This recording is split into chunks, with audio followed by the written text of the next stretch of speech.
North by Northeast is an annual music festival in Toronto that brings together all kinds of artists from all over the world. And this year, one particular artist, whose name is Action Bronson, was banned. Why? Because one person was offended by his lyrics. She started a petition. She got thousands of signatures. A number of people saying his lyrics constitute hate speech. We'll get into that in a second. But right now, I have Marni Soupcoff with me. She's the executive director of the Canadian Constitution Foundation. I want to start by asking you about Canada's hate speech laws, because I think they've gone too far. But sort of talk about where they exist. They're in our criminal code. They're in our human rights codes. Yeah, I mean, you've pretty much covered it, and you're right. I mean, Canada is not unique in that it's pretty common across the world to have hate speech laws as part of the criminal code. The only country really that has a truly vibrant and complete protection of freedom of speech is the United States. Exactly. You mentioned the United States. The United States has the First Amendment right to freedom of speech. In Canada, we have freedom of speech with a huge caveat that says you do not have a right to offend someone. Is that right? Well, you know, we've made a little bit of progress. So we've gotten rid of some of the most what I think were the most problematic aspects of our restrictions on speech. But we still have, as you say, a very big caveat, a very big asterisk, which is saying that yes, if anything, if it rises to the level of what a court considers hate speech, then you can be put in jail. In this instance, we're talking about Action Bronson, of course. I don't think he's the first hip-hop artist to offend, but a number of people took issue with one of his song lyrics in a song called Consensual Rape, in which he talks about giving a girl a drug and then having aggressive sex with her. Now, the thing about Action Bronson, not that this matters, is that he's often what many people refer to as a conscious rapper, which is to say that he tries to challenge the sort of social, political, economic consensus. And his words are not intended to be taken literally.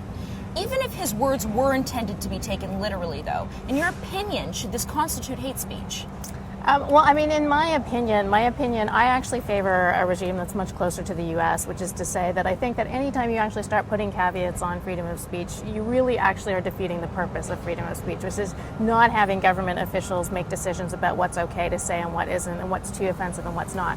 So for me personally, when I look at this, I actually am not in favor of the current regime of hate speech laws. I think that you should be able to say, if it's an expression and not an action of violence, not an action where you're actually hurting somebody, then I actually think we're better off allowing people to say it. We don't have to sanction it. We don't have to like it. We don't have to applaud it. I think we should be able to, make petitions. We should be able to, get on TV and get on Rebel Media and say we think this is horrible. All of those things are fine, but I think the problem is when government steps in and starts to say we're actually going to put you behind bars for saying it.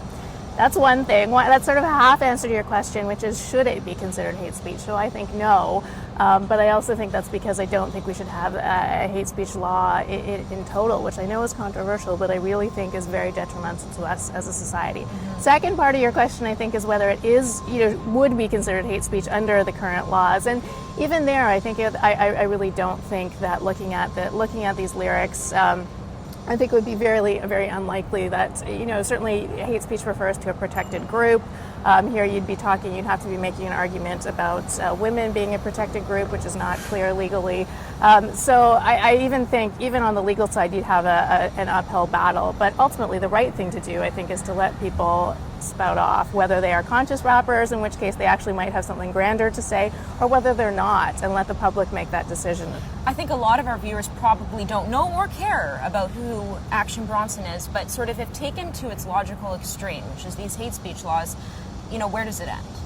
Well, that's exactly the problem, because once you sort of cede that power to decide what's okay to say and what's not okay to say to governments, then you don't get a choice in where it ends and where it doesn't end. You've sort of said those people who are in authority, they're the ones who are going to get to say it. And that's really dangerous, because you could arrive at a situation, maybe you trust the people in power now, maybe you don't, but that's always going to be changing. And anytime you're in the political minority or you're in a minority opinion about anything, you're going to be running the risk of having a government, a judiciary that wants to shut down that kind of speech, that kind of criticism. And that's the last thing we want to do as society, is set up a way for them to be able to do that easily. We want to be able to have people we want people to be able to criticize government, society, culture, the sort of things that Action Bronson is doing, and the sort of things that the petitioner is doing. So we want, I think if we're going to have the ultimate benefits of freedom of speech, we want both of those sides to be able to get in there in the mix. I agree with you, Marni. Thank you for joining me. Thanks. Great.